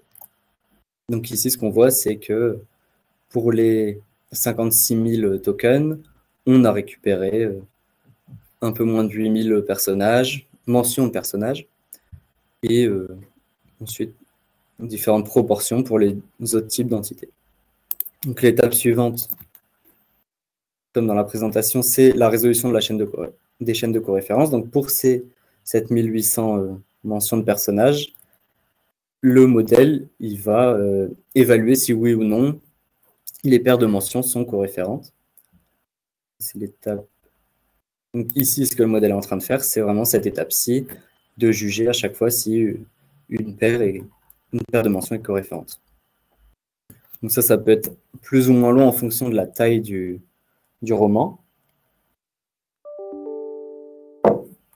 Et ce qu'on aura en sortie, ça sera, donc, on va juste ajouter à notre liste de mentions cette information de la chaîne de coréférence. Ici, on voit que c'est l'étape juste avant qui est faite, donc c'est cette étape-ci. Et ensuite, on génère les chaînes de coréférence à partir de cette matrice. Et finalement, on pourra extraire les attributs pour chacun des personnages. Donc là, ce qu'on voit, on peut aussi vérifier, donc en plus des scores sur nos modèles, donc de l'évaluation de nos modèles, on peut aussi vérifier qualitativement les résultats qui sortent du modèle. Donc, par exemple, là, si on regarde, c'est pour les 7 personnages principaux. On peut regarder un peu ce que le modèle prédit. Donc, pour le roman Indiana, là, on voit qu'il prédit que le premier personnage, c'est Madame Delmar, Indiana. Ensuite, on a Raymond, Monsieur de Ramière. Et donc, en fait, si on va voir, donc ici, la page Wikipédia du roman, personnages principaux, on a bien Indiana, qui est Madame Delmar. Indiana, Madame Delmar. Là, ce qu'on peut vérifier, c'est aussi qu'on n'a pas plusieurs personnages qui sont mis ensemble, qu'on n'a pas un personnage qui revient dans plusieurs chaînes, par exemple. Ensuite, le colonel Delmar, Raymond de Ramière, Sir Rodolphe. Et donc, on voit bien que c'est tous ces personnages-là qu'on récupère. Donc, là, on peut s'assurer que ça fonctionne, que la chaîne de traitement, elle fonctionne correctement. On récupère aussi des chaînes plurielles. Et ici, donc, ça, c'est la dernière étape, qui est l'étape de détection des attributs. Et donc, ce qu'on peut voir, c'est pour les différents personnages principaux, quels attributs. Donc, ici, par exemple, je représente uniquement les qualificatifs, et on peut avoir une première idée de comment est décrit chaque personnage principal dans ce texte, en sortie de la chaîne de traitement. Donc, ici, on voit les qualificatifs qui sont associés au personnage principal, à Indiana, jeune, pauvre, malade, belle. Et après, on pourrait mettre aussi, on pourrait traiter ces attributs pour avoir ceux qui sont le plus représentatifs. Ici, c'est ceux qui apparaissent le plus, donc juste en termes d'occurrence, mais on pourrait faire un traitement pour avoir les attributs qui sont le plus représentatifs de chacun des personnages. Par exemple, ici, si on regarde, c'est Ralph, on voit qu'on a le mot égoïste qui ne revient pas du tout dans les autres. On a aussi, pour Noon, la pauvre Noon, on a mort. On peut se douter de ce qui arrive à ce personnage dans l'histoire. Et tout ça, ça nous permet de commencer à faire des études de dynamique dans le récit, par exemple. Et ici, c'est un autre petit exemple de toutes les entités qui ont été récupérées par le modèle, qui sont de type localisation. Donc là, on peut regarder un peu à quoi ça correspond. Donc c'est surtout des lieux, donc ici plutôt des lieux dans la nature. On a aussi les villes, la cour, la colonie. Et on peut regarder aussi où se situe l'action, où se déroule l'action, où est-ce que les personnages vont se déplacer, de quel lieu à quel lieu. Et donc ça, tout ça tient en quelques lignes de code et le modèle est accessible par tous. Et en entrée, il prend uniquement un texte au format TXT. Donc, il est normalement utilisable relativement facilement, sans modification par tous. Et ce qu'on a, c'est qu'on a aussi une version. Donc ici, je le faisais tourner localement sur mon ordinateur. Et pour celles et ceux qui seraient intéressés, on a aussi un Google Colab. Donc je vais peut-être le mettre dans le chat. Et qui fait à peu près la même chose que ce que je viens de montrer. Et en plus duquel, ici, on travaille directement avec des livres qui viennent de projet Gutenberg. Donc en fait, on peut importer n'importe quel livre depuis le site du projet Gutenberg. Et ça permet à n'importe qui de tester assez rapidement la librairie sans avoir à importer son propre fichier texte ou son propre livre sur le Google Colab. Et je sais que au labo, par exemple, Jean l'a utilisé un peu avec ses étudiants pour prendre en main, parce que ça permet également de prendre en main Python en général et d'autres outils de traitement de données. Henri Sergent demande, pour un usage local, il faut une carte compatible. Du coup, moi, j'utilise une carte compatible CUDA, donc un NVIDIA, et en termes de... Normalement, ça passe sur environ 2 ou 3 gigas pour un GPU, mais sinon, les modèles tournent aussi sur CPU. Donc là, ce qu'on voit, c'est qu'en fait, s'il n'y a pas de GPU disponible, les modèles peuvent tourner. Ça sera un petit peu plus lent, mais on a déjà fait plusieurs tests en utilisant les modèles sur CPU. Et sinon, pour les personnes qui n'ont pas accès à des GPU, il y a aussi des GPU qui sont accessibles gratuitement en ligne, donc en fonction des préférences de chacun, que ce soit sur Google Colab, ou je pense par exemple à Kaggle aussi, où en théorie, en fait, on a accès gratuitement à des GPU qui sont largement assez puissants pour faire tourner cette chaîne de traitement. Et donc ici, ce qu'on voit, c'est qu'on peut importer n'importe quel livre du projet Gutenberg. Donc ici, c'est l'ID du livre sur le projet Gutenberg. Et ensuite, on peut traiter le texte comme on souhaite. Et on peut aussi manipuler ce notebook qui permet aussi, à la fin, de manipuler les sorties de la chaîne de traitement pour la prendre en main et pour un peu commencer à l'utiliser pour des applications. Je ne sais pas si on va attendre que ça tourne. De toute façon, c'est très similaire à ce que je viens de montrer. Et je pense que c'est tout pour moi après cette prise en main. Voilà, je vous remercie. Écoute, merci à toi, Antoine. Alors, voilà, on n'est pas nombreux, n'hésitez pas à intervenir directement depuis votre micro si vous en avez un ou depuis le chat. Je ne sais pas s'il y a des questions de précision ou pas, mais pour moi, c'était vraiment très clair. Donc là, il y a Mehoy qui j'ai dû rater l'information qui distingue les personnages principaux des autres référents. Peut-être quand je parle de personnages principaux, c'est uniquement en termes de nombre de mentions. Donc ici, ces différents personnages, ils sont classés dans l'ordre de leur nombre de mentions. Donc, le personnage 0, Indiana, ce sera le personnage dont la chaîne de référence contient le plus de mentions. Mais on n'a pas vraiment de définition ou de distinction entre personnage principal et personnage secondaire.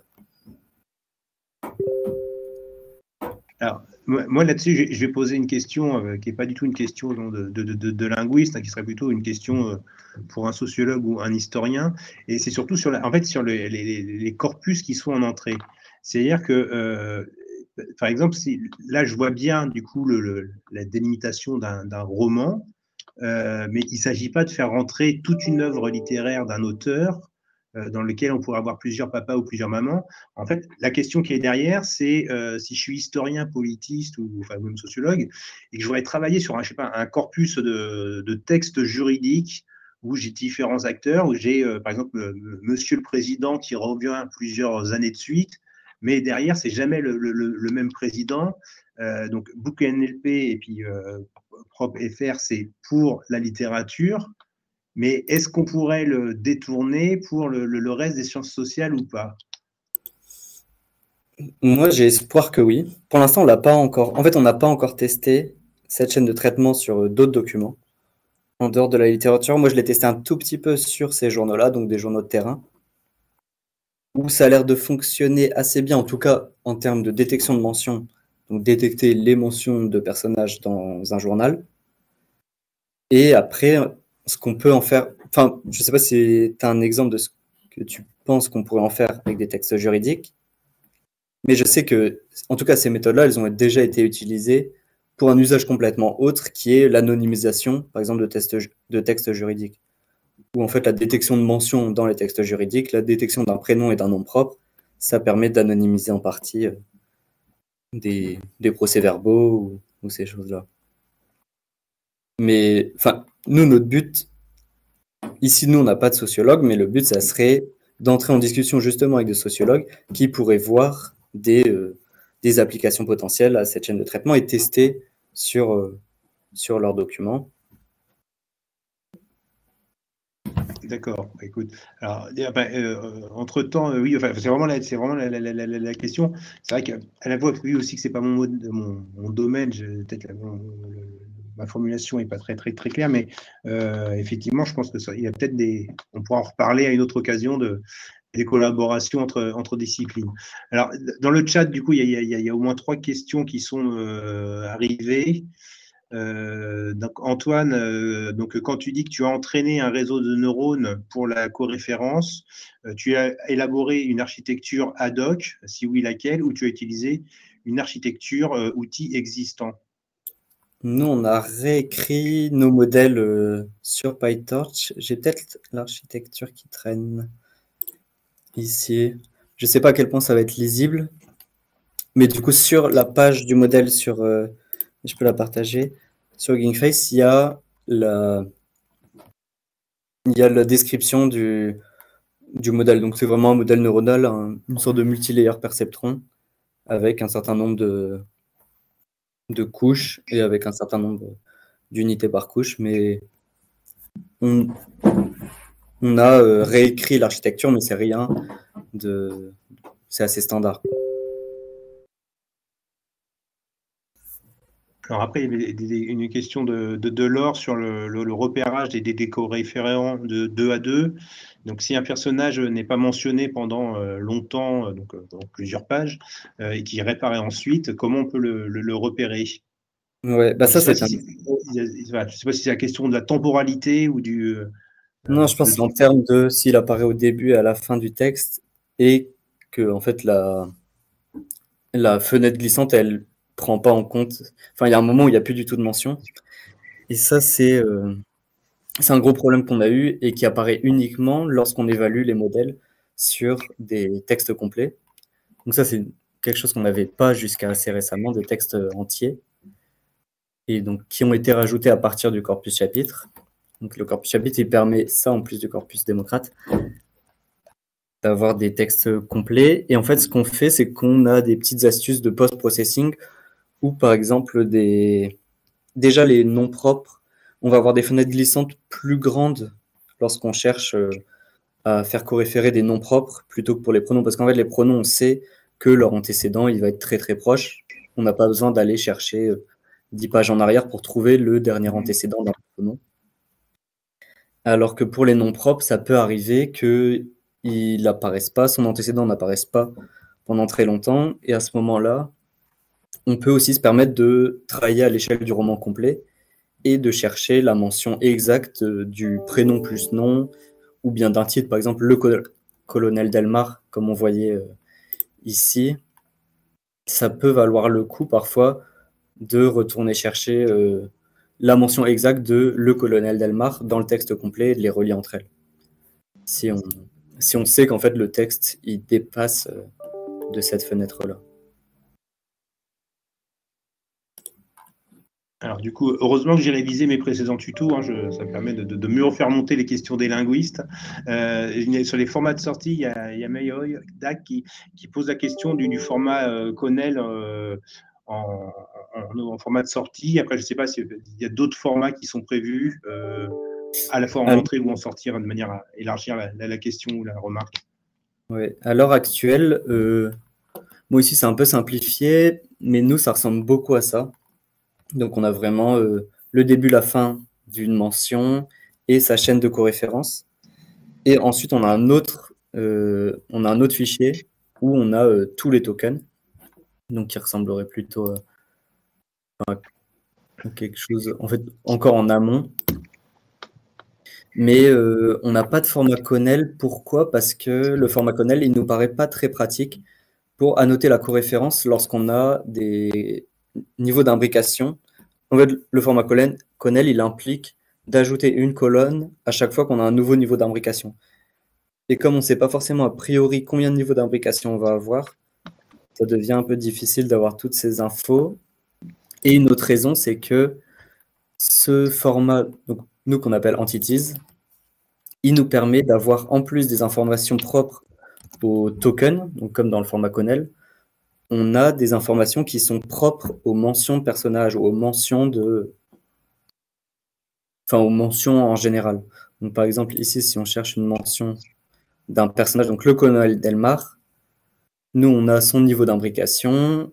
On peut ajouter aussi donc les informations syntaxiques.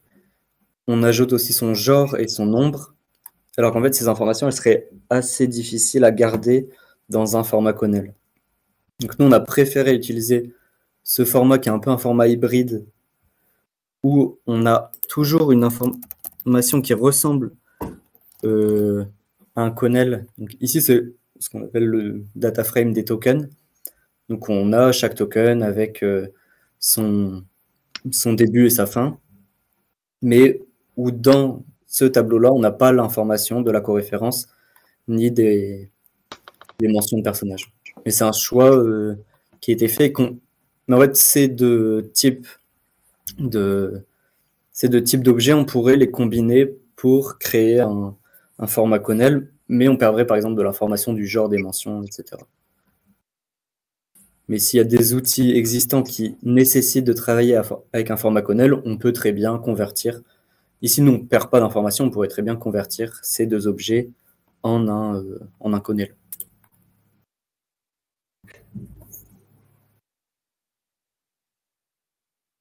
Alors, il y avait une question de Laure Sarda juste après ton post sur X-France sur les déplacements des personnages. On peut déjà repérer quand ils se déplacent d'un lieu à un autre. Tu peux expliquer s'il y a des façons de faire déjà utilisables? Ah bah non, pour moi, c'était votre travail avec Frédéric qui était en cours. Aujourd'hui, on a tous les verbes qui sont associés au personnage. On est en train, ça aussi c'est un chantier qui est en cours, c'est de raffiner. Donc ici aujourd'hui les attributs, c'est plutôt des attributs de type syntaxique, donc des verbes, des qualificatifs, des possessifs. Et notre but c'est de remettre tous ces attributs dans des catégories plutôt sémantiques, donc qui seraient déplacement, attributs physiques, attributs sociologiques. Donc ça c'est un chantier qui est en cours, qui est un petit peu avancé. Donc potentiellement, on peut récupérer tous les attributs qui sont relatifs au mouvement ou au déplacement. Mais moi, j'ai pas encore du tout travaillé sur les déplacements d'un personnage d'un lieu à un autre. N'hésitez pas à intervenir avec les micros, hein, mais je pense que... En fait, je pense que pour rejoindre la question de Maï sur les formats, ce qui manque peut-être encore pour l'instant, c'est ce fameux format pivot dont on parle tout le temps pour ces données annotées. Et en fait, ce qu'on aimerait pouvoir faire quand même, par exemple, se retourner dans Sacre avec ce fichier annoté, parce que là, en sortie, tu as une espèce d'effet de liste avec le résultat. On ne peut pas revoir le corpus annoté, en fait, pour l'instant. On a des bouts de code qui existent pour convertir. Donc, de ces deux fichiers-là, on peut recréer un fichier qui est utilisable dans SAC, qu'on peut visualiser dans SAC. Mais en fait, c'est ce que je disais juste avant. Donc, on aura à peu près ça, donc la figure en bas. Mais du coup, on perd l'information on aura l'information des frontières et à la limite à quelle chaîne de coréférence ça appartient. Mais on perd l'information de est-ce que Ralph, c'est une mention plurielle ou pas? Est-ce que c'est une mention d'un personnage masculin-féminin? Et après, tous les attributs sont encore dans un autre fichier, quoi. Mais, parce que là, c'est... Je pense que le passage de ces formats-là au fichier Conel, c'est vraiment pas... Ça n'existe pas actuellement, mais c'est pas du tout insurmontable, et en prenant un petit peu de temps, on pourrait le faire assez rapidement.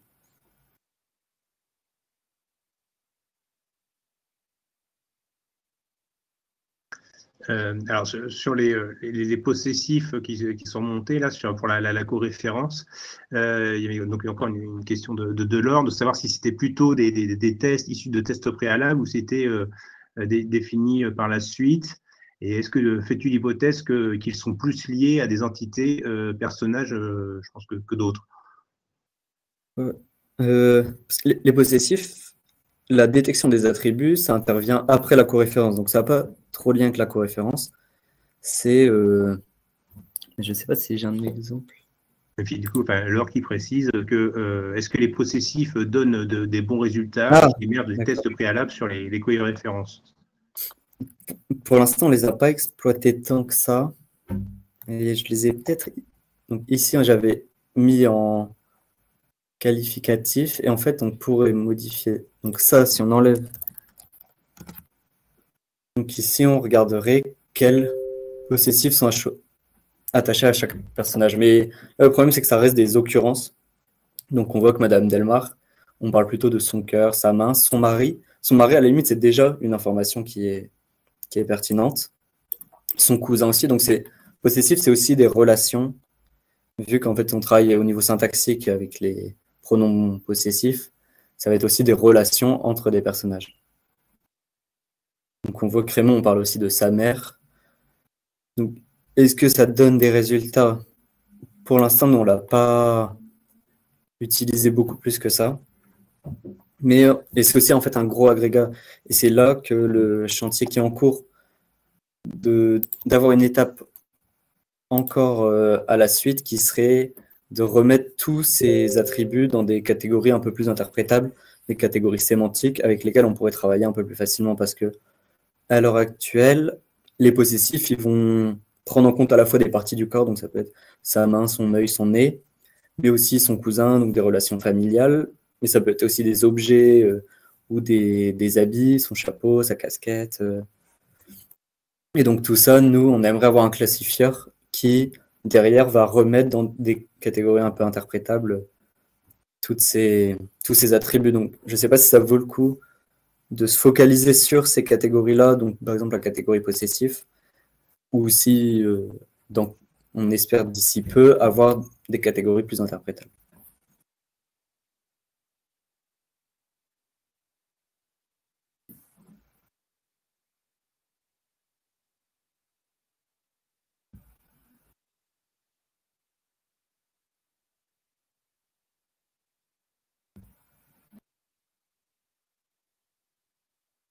Tu as oublié de remettre ton micro, je crois, Benoît. Je l'avais jamais fait en live, celle-là, pardon. Donc, je vous ai remonté une demande là, de Mayodac sur le fait d'avoir une version avec le texte tokenisé en entier, avec une indication de l'intégration du token dans une chaîne entière, et puis, tel que serait possible, c'est possible, avec le format le Conel 12 ou Conel U. Parce que du coup, je peux peut-être montrer à quoi. Parce qu'aujourd'hui, en fait, ce qu'on utilise dans Sacre, c'est pas tout à fait tokenisé. Non, moi, je connais peut-être pas assez bien les formats Conel, tous ces formats-là. On m'entend là? Oui. Ah, c'est pas trop. Si, c'est un peu trop fort. C'est un peu fort, mais ça va. Et là, c'est mieux. Oui, c'est super. Désolée, j'ai dû me déconnecter, me reconnecter pour pouvoir mettre mon micro. Et pour compléter, effectivement, nous, c'est des questions qu'on s'est posées sur des données annoter. Ce qu'il y a, c'est que le fait d'avoir accès à, pour chaque token, savoir s'il est intégré dans une mention et connaître l'identité de l'entité, permet ensuite de faire un ensemble de calculs sur la distance entre maillons, le fait qu'il y a de la cohabitation entre différents chaînes et tout. Et par exemple, c'est, je crois, Oberle qui avait fait un ensemble de scripts pour justement calculer plein de choses sur la base du format Connell 12. Mais au-delà des scripts qui sont déjà proposés, c'est vrai que dès qu'on veut travailler sur le contexte d'apparition des différentes mentions, savoir comment une référence est maintenue, la distance, etc., on a besoin en fait d'avoir accès au contexte complet. Et donc, ces formats Connell, ce qu'ils font, c'est que dans le fichier que tu avais montré, là où il y a les tokens, c'est qu'ils rajoutent en fait dans une colonne des informations comme pour les entités nommées. Donc, un peu comme le format bio. Donc, on sait qu'on est au début, au milieu ou à la fin d'une mention. Et on a un identifiant, donc on sait que c'est l'entité 1. Et du coup, tous les tokens qui sont inclus dans l'entité 1 sont indiqués comme étant le début, le milieu ou la fin d'une entité 1. Je ne sais pas si c'est assez clair, mais c'est vrai que pour avoir travaillé sur la coréférence, on s'est rendu compte que on avait souvent besoin d'avoir accès à plein d'informations en même temps pour pouvoir les analyser. Et du coup, s'il faut le recréer, c'est un peu embêtant, quoi. C'est un peu gênant.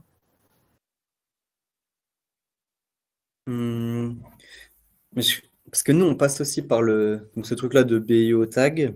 Ouais. Mais je pense en fait, une des grosses barrières, c'est vraiment, si on avait une seule colonne et qu'on était sûr d'avoir un seul niveau d'imbrication, là, on pourrait mettre à la fois le BIO tag plus le type d'entité. Et c'est aussi ça, c'est qu'il faut mettre le BIO tag plus le type d'entité plus à quelle chaîne appartient le token pour chaque niveau d'imbrication. Donc ça peut devenir un peu lourd, mais... Ouais, ça peut devenir un peu lourd, mais c'est quand même rare qu'on ait, je sais pas moi, 4 entités, non peut-être 4 on peut en avoir, mais 10 entités imbriquées. Ouais, bien sûr, mais je sais ce que ça se faisait dans le projet BookNLP à l'origine. Il y avait ce format-là, mais je pense qu'ils avaient un peu un format hybride dans le fichier token. Ils ajoutaient l'information de la coréférence. Mais ça vaudrait peut-être le coup qu'on entre en contact et qu'on voit ce qui pourrait être le plus exploitable. Parce que nous, on peut aussi, en fait, c'est pas du tout destructif, c'est qu'on peut générer en plus ces formats-là. Oui. Après, c'est vrai que moi, je sais que ces formats, c'est des formats que je peux manipuler parce que typiquement, je vais m'intéresser uniquement à des référents qui sont repris. Donc déjà, il n'y a pas les singletons. Ok, ouais. Nous, on garde les singletons. Oui, mais du coup, ça allège, c'est sûr, mes fichiers, parce que s'il y en a en plus les singletons, c'est sûr que... Mais en même temps, s'il n'y a pas besoin d'avoir d'identifiant pour des référents qui ne sont jamais repris. Il y a un truc peut-être à voir là-dessus entre des ressources annotées en chaîne de coréférence, donc ça veut dire nécessairement qui ne prennent en compte que des référents qui apparaissent au moins 2 fois, quoi. Voire 3 selon les modèles théoriques. Mais... Ouais, mais parce que ça, c'est pas si évident que ça non plus, dans la mesure où, par exemple, nous, on a annoté des extraits de texte, et en fait, si un jour on voulait étendre cette annotation, peut-être que des singletons se transformeraient en chaîne, parce que la deuxième mention, elle apparaît que au bout d'un certain nombre de... Donc, le fait de ne pas les garder dès l'origine, je suis pas sûr que ça soit une solution. Dans tous les cas, ils ne sont pas reliés actuellement. Le fait que tu aies 2 extraits, ton système de coref, il ne va pas dire qu'il y a une coréférence entre 2 textes différents. Non, pas forcément 2 extraits, mais si on voulait continuer la campagne d'annotation, par exemple. Et en fait, moi, je pense qu'il faut garder cette information des singletons. En tout cas, nous, actuellement, on la garde.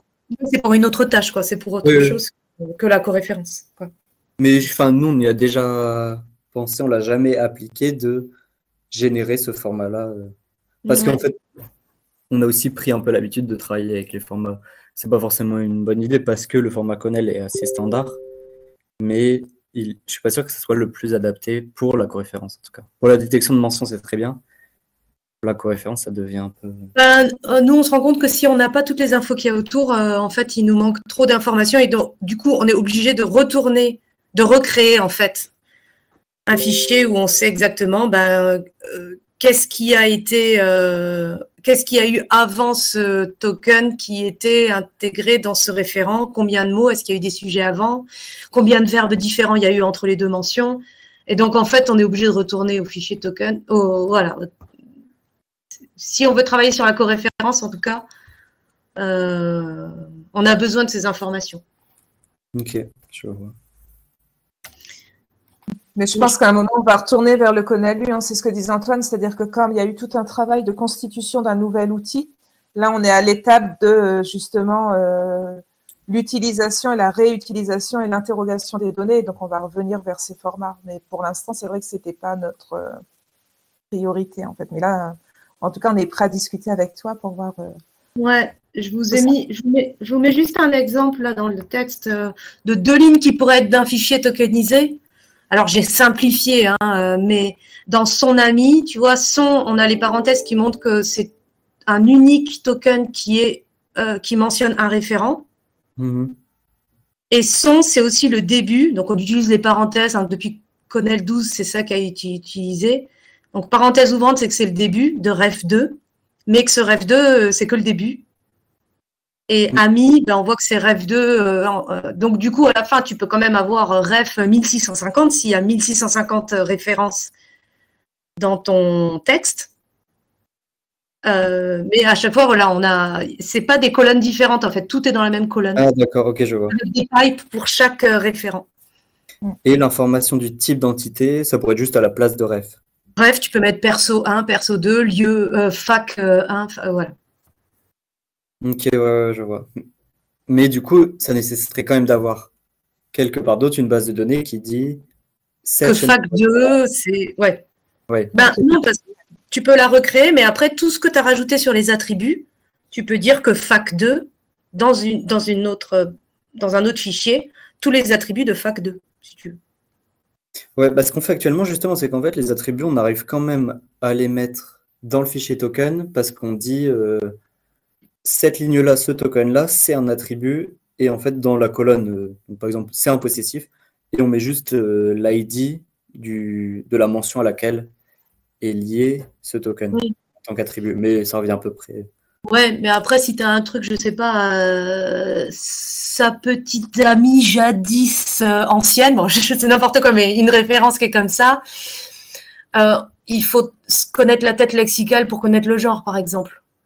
Oui, bien sûr. Ton attribut, tu sais pas sur quel token tu vas pouvoir le trouver. Ouais, après, il y a tout un ensemble de petites routines à faire pour faire le lien entre ce que vous avez fait pour caractériser les référents et ce fichier de tokenisation, mais c'est vrai que c'est un format, je sais pas Frédéric, tu parlais d'un format pivot ou quelque chose comme ça. Moi, dans un projet de ressources annotées en coréférence, je suis passée sur celui-là parce que c'est celui qui me permet vraiment de faire pas mal de choses, notamment de l'importer dans TXM pour chercher des noms qui sont en même temps des référents de personnages, avec des expressions régulières, ou GrooMatch, je ne sais pas si c'est un outil qui a déjà été montré, c'est des outils d'exploration de corpus annotés pour linguistes, ou autres, ou pas que linguistes. Et finalement, ce format, en plus d'être diffusable et communicable avec à l'international, il permet d'être mangé par ces outils, quoi. Je suis totalement d'accord. Hein. On en a déjà parlé avec Antoine de ce Conel et de cette nécessité de trouver un format plus… Mais là, c'est la prochaine étape. Ouais. Et j'ai bien noté ton idée de match pour un prochain tuto. Oui. Bruno Guillaume, il est super pour ça en plus, donc vraiment, allez-y.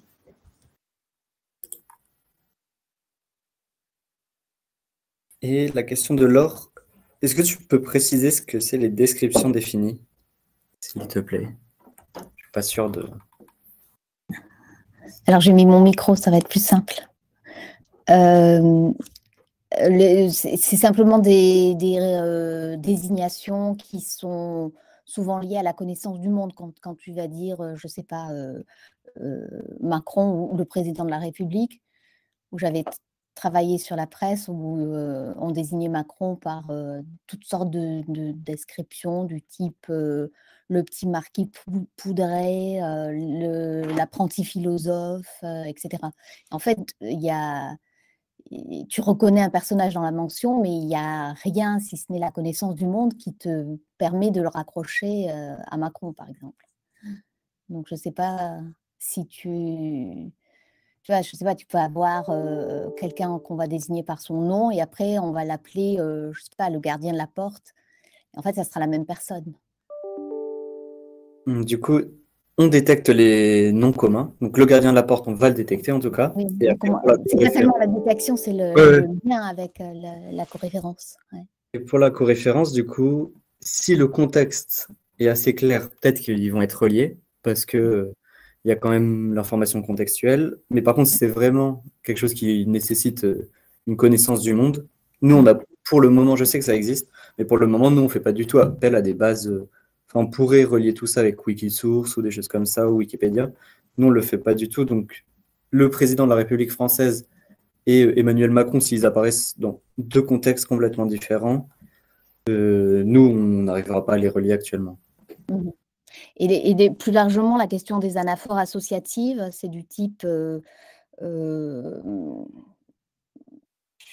sais pas, avec tu peux avoir un possessif à la place, tu peux dire, bon là c'est sur des objets plutôt, mais ça pourrait peut-être être sur des personnes.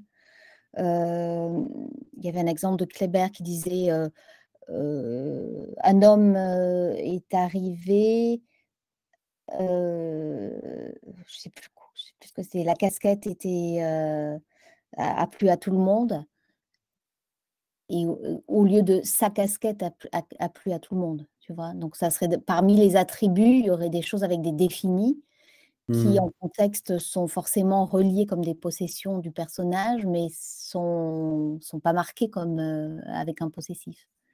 Ouais, je pense Des actuellement. contextes plus naturels, c'est il y avait un tunnel, un tilleul dans la cour, le tronc était envahi de lierre. Donc tu dis pas son tronc, mais tu aurais pu dire son tronc. Je vois. Ben, je sais pas. En fait, déjà, il faudrait se poser la question si la mention serait détectée ou pas. Mmh. Si on Bah non, considère que c'est une mention de personnage ou pas. Ouais. Le Mais- mari, par exemple. Tu vois, dans les pièces de boulevard, tu peux très bien avoir le mari, sachant que c'est le mari de machin ou son mari.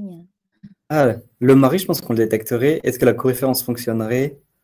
Ça dépend si l'information elle est assez explicite ou pas. T'as pas testé en particulier, quoi, des choses que tu repères comme mention, mais qui ont un défini. Et du coup, la coréférence est difficile à établir sans base. Ça m'intéresserait de savoir si les modèles sont capables de trouver ça, quoi. Ben, en fait, ce qu'on peut regarder a posteriori, c'est les cas où pour les paires de mentions, on a des taux de confiance en fait, qui sont proches de 0,5. Et là, on peut, en fait, dans le détail, aller voir quel type de paire de mentions pose problème, ou bien on pourrait aussi filtrer pour avoir que ces types-là. Mais ce qui est assez clair de toute façon, c'est que des mentions qui apparaissent loin l'une de l'autre, ça devient de plus en plus difficile. Mais en principe, elles sont proches justement parce qu'il n'y a pas d'indice autonome, quoi. Du coup, dans ce cas précis, ça vaudrait le coup de regarder plus en détail. Et surtout qu'en fait, vu la quantité qu'on a annotée, ou même au moment de l'inférence, on devrait pouvoir trouver des exemples. Ok. Ça m'intéresse de regarder.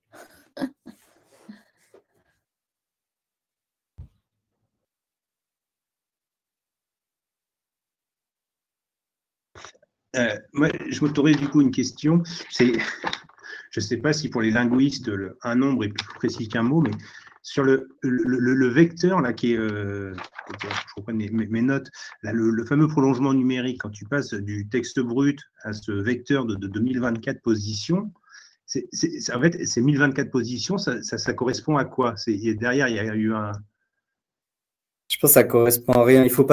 Je pense qu'il ne faut pas s'imaginer que la première dimension correspond au genre ou au nombre du mot. Je pense que c'est vraiment une interaction entre eux. Parce qu'en fait, ces vecteurs-là, ils sont aussi issus de modèles neuronaux, avec des poids qui entrent en interaction entre eux. Et donc, en fait, ce qu'on peut faire, ce qui existe, c'est que parfois, on fait de la réduction de dimensions sur ces vecteurs. Donc, à la fin, on arrive à avoir, on peut représenter en deux dimensions et on peut avoir des composantes principales, par exemple. On peut faire l'analyse en composantes principales. Mais au niveau des 1024 dimensions, je pense que c'est assez trompeur de s'imaginer que chaque dimension représente un petit bout de la sémantique d'un mot. C'est vraiment un truc d'interaction globale. On est passé d'un mot, d'une chaîne de caractères, à un espace à 1024 dimensions dans lequel la chaîne de caractères a une position. Ouais, mais qui n'est pas interprétable. C'était ma question pour faire un pas de côté du côté de ma discipline. Mais non, après, du coup, c'est. Je reprends le chat avec vous. Hein, non, il y a des remerciements. Mais en tout cas, c'est intéressant. Là, tout à l'heure, on a reposé une question là, sur la contextualisation. En fait, j'aurais pu poser aussi ma question comme ça sur d'autres types de corpus. Chez vous, les linguistes, le contexte, il est dans le corpus. Le contexte, il n'est pas dans la documentation du corpus ou dans la métadonnée. C'est-à-dire que tout à l'heure qu'on a reparlé justement de Monsieur le Président, si on vous dit voilà l'article qui décrit une lettre envoyée, je ne sais pas moi, en 2022 au Président de la République, si cette information-là, elle n'est pas dans votre corpus, vous ne pouvez pas avoir une description plus précise de qui est Monsieur le Président. Non. Bah, en fait, je pense qu'on a déjà le cas dans nos écrits. Il faudrait regarder un peu plus en détail, mais par exemple, un Louis XIV qui apparaît très loin d'un Leroy, je pense pas. Ou bien, en fait, il en a vu assez pendant l'entraînement pour considérer que Louis quelque chose, c'est le roi à chaque fois. Mais je ne suis pas certain.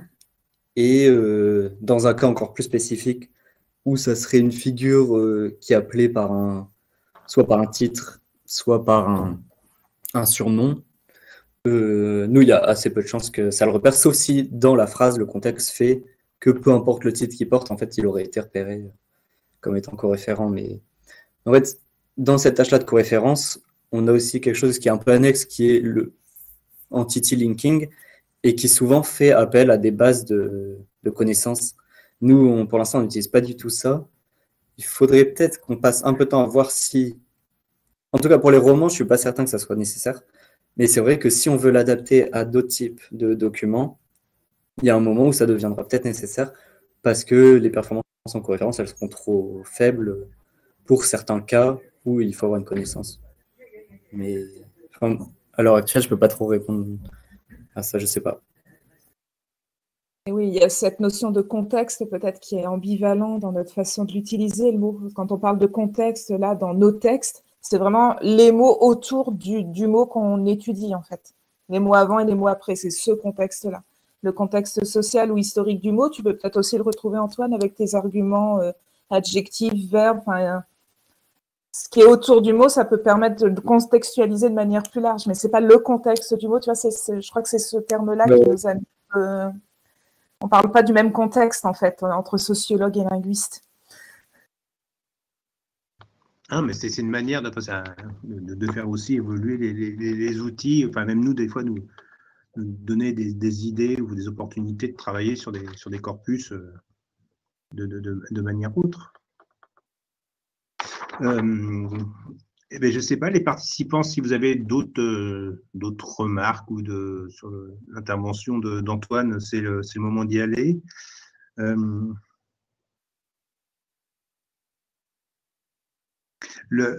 Alors, à propos de l'outil, juste, il y a ce projet BookNLP qui n'a pas eu une volonté des développeurs initiaux de passer au français. Par moment, j'ai cru comprendre qu'il y avait peut-être aussi des questions presque épistémologiques de manière de travailler sur le corpus. Est-ce que c'était le cas ou c'était juste en fait cette espèce d'impasse de ne pas développer BookNLP sur le français qui vous a donné envie de faire un développement parallèle?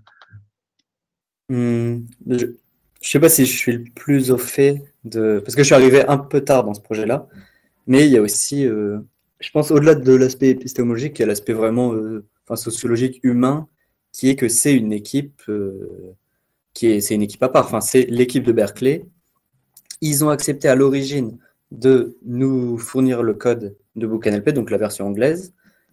Je crois qu'une des personnes, donc David Hamann, a accepté aussi de l'adapter, ou participer à l'adaptation au français.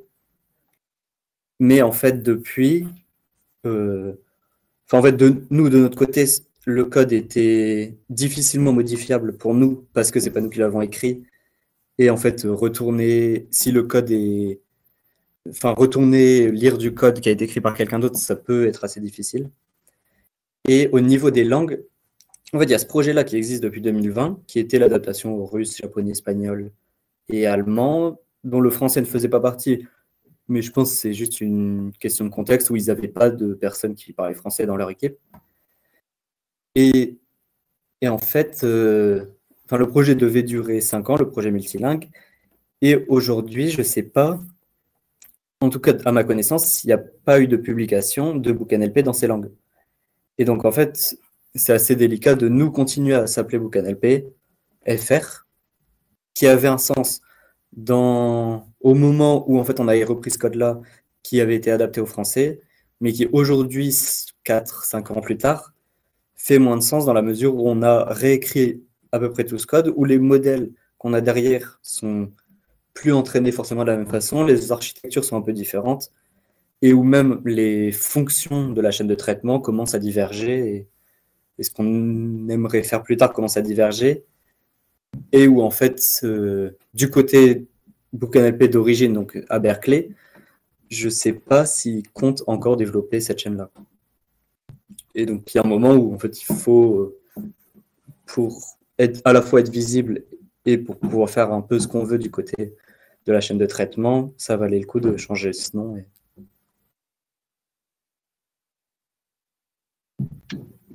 Ok, en tout cas, si nos collègues de Berkeley veulent venir travailler au Lattice, ils peuvent s'adresser à notre président, c'est le moment, apparemment.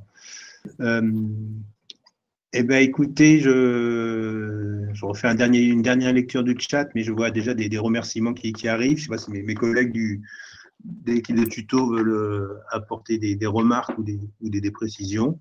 Mais j'ai pas eu, on avait même, alors attention, on avait chaque Girac qui était présent. Décidément, c'était vraiment la session du président.